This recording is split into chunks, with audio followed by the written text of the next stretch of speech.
Hello everyone.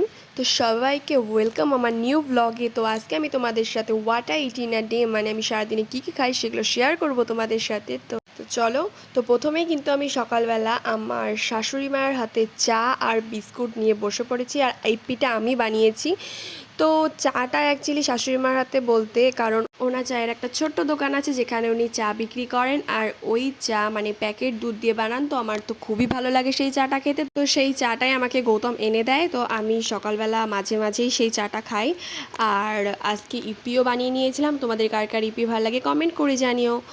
আর গৌতম হচ্ছে সকালবেলা উঠেই আমি ওকে রান্না করে দিয়েছি ভাত তরকারি, তো সেটা খেয়েই ও চলে গেছে কাজে।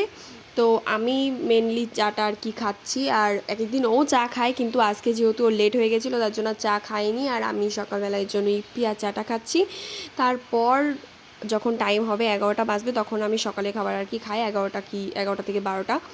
তো এই রকম বাইরের দিকে দেখতে পাচ্ছ কি জঙ্গল হয়ে গেছে, বৃষ্টি পড়ে পড়ে জলের জন্য এরকম জঙ্গল হয়ে গেছে। আর ওইটা দেখতে পাচ্ছ একটা ছোট্ট একটা পায়খানা, জানো আগেকার এই পায়খানাটা নাকি এরকম ছিল, আমি জানি না এটার মধ্যে ঢুকতো কীভাবে আর বেরোতো কীভাবে। তো ঘরে বসে বসে বোরিং হওয়াতে আমি এরকম চার্জারের মধ্যে এরকম কারুকার্যগুলো করেছি। আর এই দেখতে পাচ্ছ কাঠের কাঁটা চামচটা, এটাকে বিয়ের আগে আমাকে গৌতম বানিয়ে দিয়েছিল।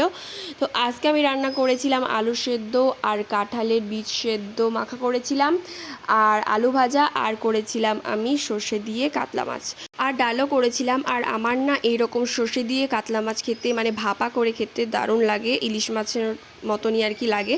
তো আমি মাঝে মধ্যে এরকম করে খাই।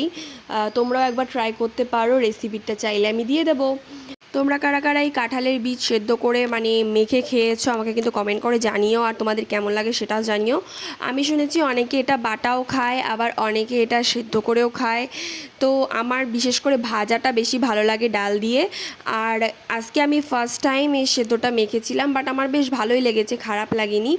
বেশ একটা অন্যরকম একটা খাবার হয়েছে। তো কাঁঠালের বীজের যে বাটাটা সেটা আমি একবার আমার মা বানিয়েছিল অনেক দিন আগে, তো তখন আমি খেয়েছিলাম যখন মা ছিল। তো তারপর এখন এই বাটাটা একদিন আমাকে বানাতে হবে। তো তোমরা কারা কারা কোনটা ভালো লাগে তোমাদের, এই কাঁঠালের বীজ দিয়ে ভাজা বাটা নাকি সেদ্ধ মাখা, তো কমেন্ট করে জানিও। আর এই কাতলা মাছের যদি রেসিপিটা চাও তাহলে বলো, আমি একদিন বানিয়ে অবশ্যই তোমাদের রেসিপিটা শেয়ার করব। আর তোমরা যদি বানিয়ে থাকো তাহলে তোমাদের কেমন লাগে সেটাও কিন্তু কমেন্ট করে জানিও। দুপুরবেলা কিন্তু আমার ভাত খেতে একদম ভাল লাগে না, আর আমি ডেইলি অনেক দিনই খাই না, অনেক দিন মানে প্রায় 6-7 বছর ধরে খাই না। হয়তো তোমরা যারা আমার আগে ব্লগ দেখেছো তারা হয়তো জানো। তো আমি দুপুরবেলা আম কেটে নিয়েছিলাম, আর গরমকালে তো এখন আমই উঠেছে যে পরিমাণে, তো আম তো খেতেই হবে। আর যারা এরকম সারাদিনই ভাতের পরে একটু টুকটাক আম খাচ্ছ, অবশ্যই যাদের আম খেতে ভালো লাগে অবশ্যই কমেন্টে জানিও। আর আমার কিন্তু আগে আম খেতে একদমই ভালো লাগতো না, আমি আম খেতামই না, তো এখন খাই।